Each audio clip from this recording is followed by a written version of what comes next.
جب اپنا تعلق اپنا رشتہ کسی ولی سے جوڑتا ہے، بالخصوص شیخ عبد القادر جیلانی رحمت اللہ تعالی علیہ سے جب جوڑتا ہے اور ان سے سچی محبت کرتا ہے، ان سے پیار کرتا ہے، ان سے عقیدت رکھتا ہے، تو اللہ اس مسلمان کو کیا کیا برکتیں عطا کرتا ہے، اس بات کو اس حکایت سے سمجھیے۔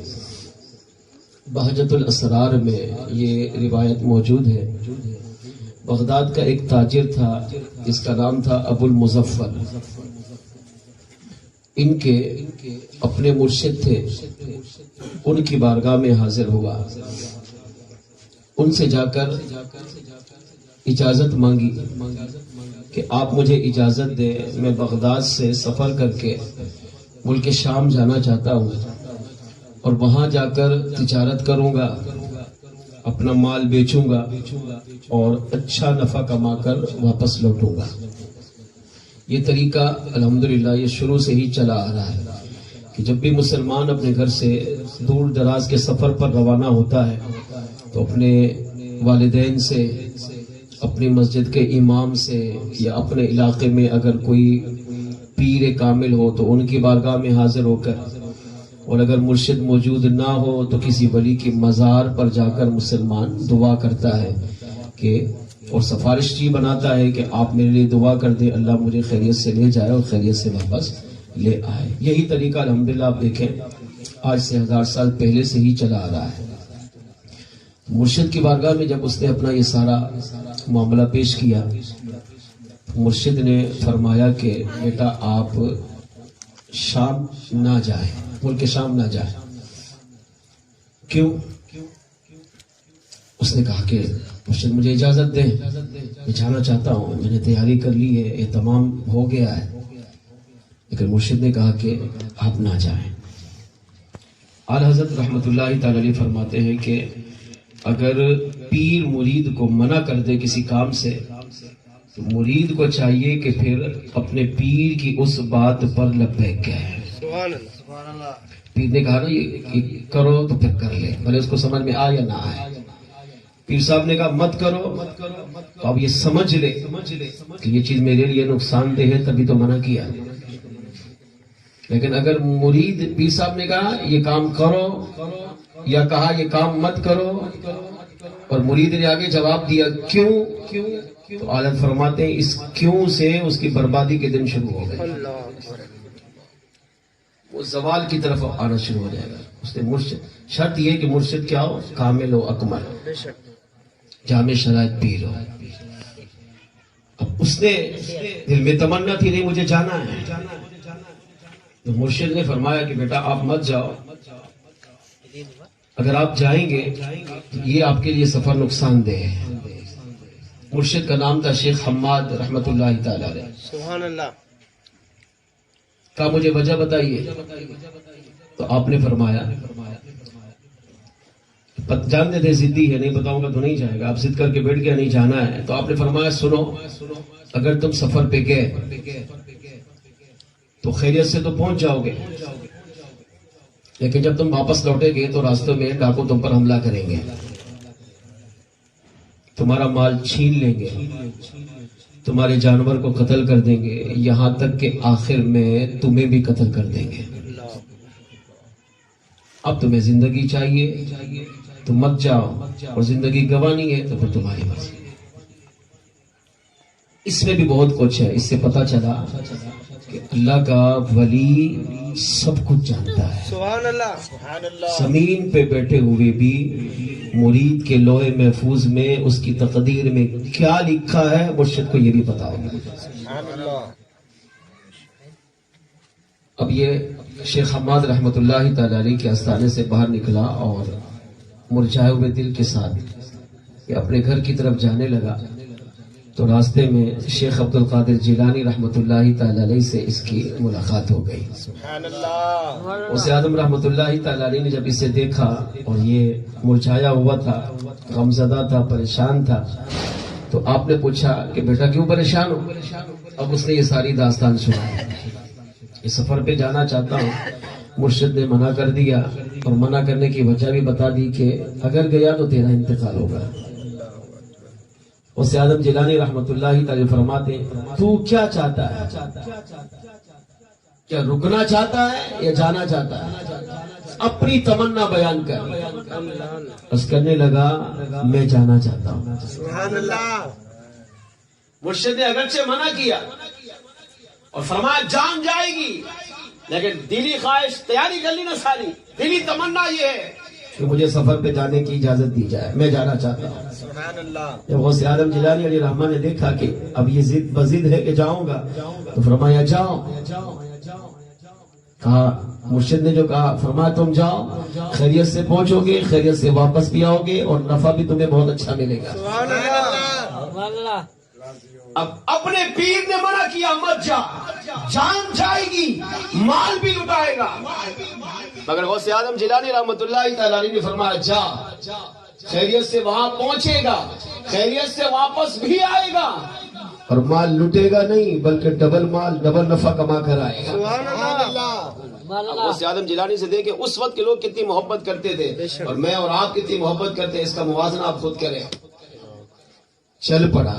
اب وہ غم، اب وہ گھبراہٹ، وہ اداسی ختم. اب چہرے پہ مسکراہٹ، چہرے پہ خوشی. جلدی جلدی گھر گیا، تیاری کی، المختصر رخت سفر باندھا، سواری لی اور سفر کرتے کرتے کرتے ملک شام پہنچا. جا کر اپنا مال بیچا. اور جس طرح میرے آقا غوث اعظم جیلانی علیہ الرحمہ نے فرمایا تھا بیٹا تو وہاں پہنچے گا، یہ پہنچا. اپنا تجارت کا مال بیچا، لین دین کیا، خرید و فروخت کی، اور جس طرح غوث اعظم نے فرمایا ڈبل نفع کمائے گا، اس نے ڈبل نفع کمایا. سبحان اللہ. اب دوبارہ اپنے مال کو سمیٹ کر واپس لوٹا.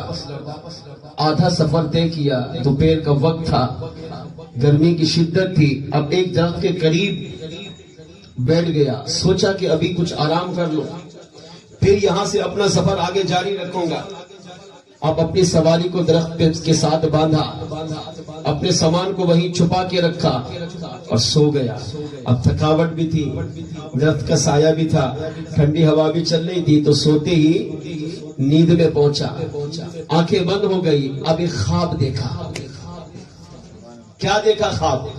یہ ملک شام سے واپس لوٹ رہا ہے، راستے میں ڈاکو نے اس پر حملہ کیا، سواری کو مارا، اس کا سارا مال چھین لیا، اور بالآخر جوابی کارروائی کرتا رہا، مگر اکیلا کب تک کرتا؟ خواب دیکھ رہا ہے.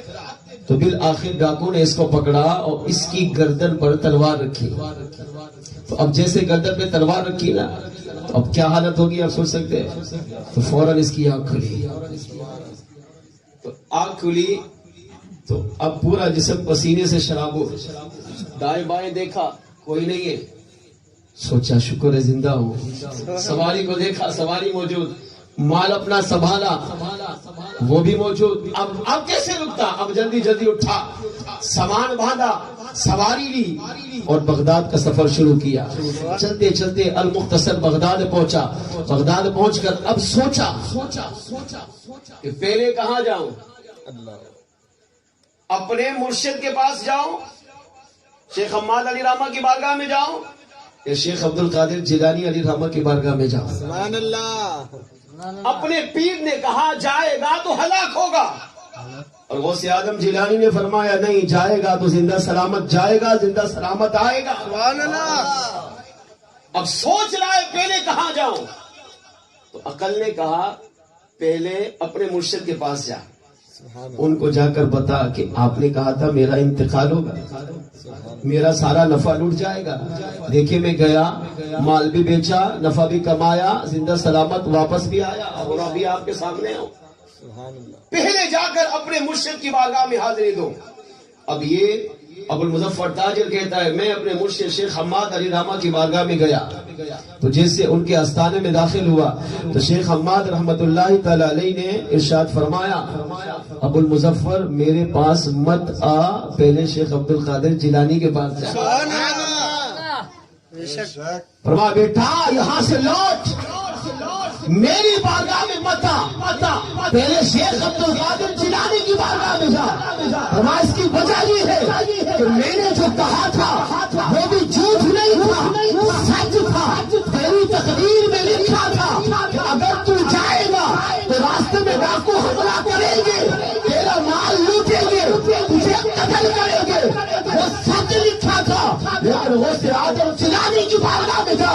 کیونکہ غوث اعظم جیلانی نے اللہ کی بارگاہ میں 70 مرتبہ سجدہ کر کے تیری اس حقیقت کو خواب میں تبدیل فرما دیا۔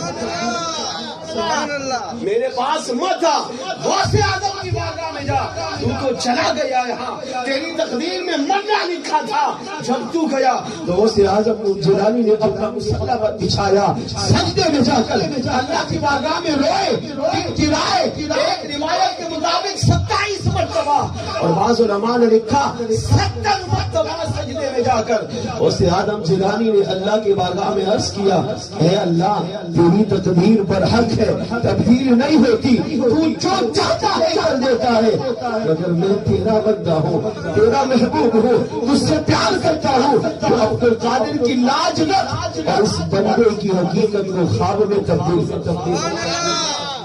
ماں، وہ جو راستے میں تو نے خواب دیکھا تھا وہ حقیقت تھی، ڈاکو کا حملہ ہونا تھا، تیرا مال لوٹنا تھا، تجھے قتل کرنا تھا، اللہ نے غوث اعظم جیلانی کی دعاؤں کی برکت سے تیری حقیقت کو خواب میں تبدیل فرما دیا۔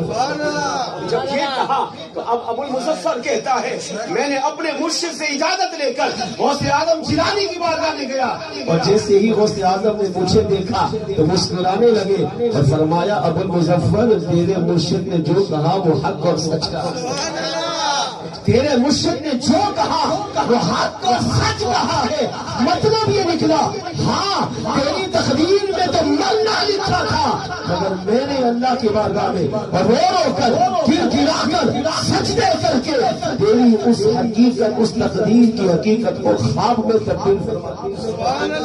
اللہ نے میری خاطر میری لاج رکھتے ہوئے میری عرض پر میرے کریم رب نے تیری حقیقت کو خواب میں بدل دیا، جو تو نے راستے میں خواب دیکھا وہ حقیقت تھی، لیکن اللہ نے میری دعاؤں کی برکت سے اس حقیقت کو خواب سے بدلا۔ اس سے یہ بھی پتا چلا اللہ والے سب کچھ جانتے ہیں، مرشد کامل ہو مرید کے حال سے باخبر ہوتا ہے، اللہ اپنے مریضوں کو یہ طاقت دیتا ہے، کمال دیتا ہے، اختیار دیتا ہے کہ اللہ کا ولی زمین پر بیٹھ کر عرش اعظم سے بھی دیکھ سکتا ہے، لوح محفوظ کو بھی دیکھ لیتا ہے، اور اگر مرید کی محبت سچی ہو، پیار سچا ہو، اور اس کی تقدیر میں اگر کفر لکھا ہو تو اللہ کا ولی اللہ کی بارگاہ میں دعا کر اس کفر کو مٹوا کر ایمان میں تبدیل کروا دیتا ہے۔ مرید کی تقدیر میں مرنا لکھا ہو تو اللہ نے اپنے مریضوں کو یہ طاقت دی ہے، کمال دیا ہے کہ اللہ کے ولی اللہ کی بارگاہ میں دعا کر کے اس مرنے کو بھی زندگی میں تبدیل کیا۔ اس سے پتا چلا شرط یہ ہے کہ مرید کی محبت سچی ہو، مرید کا پیار سچا ہو، مرید اپنے مرشد سے سچی محبت کرتا ہو، ان کی تعلیمات پر عمل کرتا ہو تو اللہ مرشد کامل کی برکت مرید کو دنیا میں بھی عطا کرتا ہے، قبر میں بھی عطا فرماتا ہے، اور اللہ قیامت کے دن بھی اس مرید کو اپنے مرشد کامل کی برکتیں عطا فرماتا ہے۔ آئیے مل کر آپ بھی غوث اعظم کی ذکر میں شامل ہو جائے۔ یہ شان ہے غوث اعظم کی، یہ شان ہے غوث اعظم کی، سردار کا کیا ہوگا، یہ شان ہے غوث اعظم، چاہے تو اشارہ سے اپنی کایا ہی پلٹ دے دنیا کی، چاہے تو اشارہ سے اپنی کایا ہی پلٹ دے دنیا کی، شان ہے بول کے غلاموں کی، شان ہے غوث اعظم کی، شان